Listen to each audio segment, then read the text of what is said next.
Ford had experienced great success with the 1968 and 1969 Torinos and made slight changes to the car for 1970. The wheelbase was increased by 1 inch, and overall the car was 2 inches longer. Most of the lines, including the front fender edges and roofline, had a bit sharper, more angular look than in previous years. The shaker-type hood received a matte blackout treatment and had locking chrome pins at each corner. The Ford Magnum-style wheels came standard with Goodyear wide-oval 7-inch tires. The most expensive model available in 1970 was the 429 Cobra Torino. The 428 FE motor was now gone, replaced by a 360 horsepower 429. The 429 was the standard engine in the Cobra model, along with the legendary Ford top-loader 4-speed manual transmission with a Hurst shifter. Two other motor options were available in the 429 line: the 370 horsepower Cobra Jet and the 375 horsepower CJ 429 with ram air and a little bit higher compression ratio. The interior came with the standard bench seat unless ordered otherwise. The suspension was upgraded with staggered rear shocks and traction lock differential. Detroit locker rear ends were available as an option.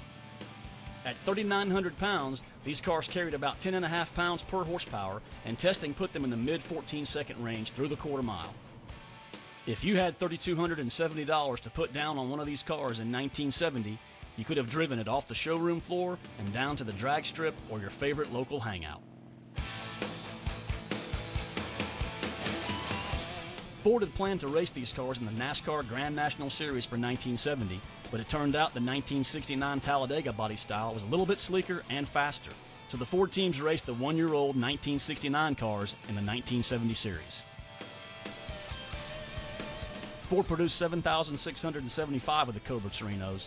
While they were not the fastest cars available in 1970 and not the rarest Fords, they were a great overall performance package that offered big car comfort as well as big motor fun.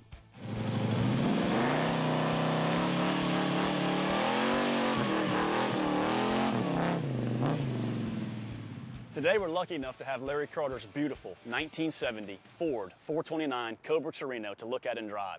The car still wears the beautiful Calypso orange color it came with from the factory and has this rare rear window option shade as well.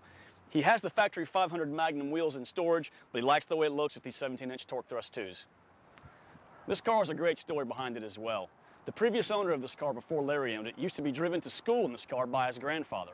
His family sold the car and it was gone for a few years. While driving around their hometown, they spotted a Torino out in a field that was abandoned. They looked into that car and came to find out it was the same car his grandfather used to own. They began the restoration, never finished it. Larry Carter stepped in, finished the car, and this is what he did. It's a beautiful example. Cars in this shape are bringing today somewhere at upwards of $40,000. A really nice one might bring a little bit more than that. It's a great car. Thanks to Larry for bringing it out.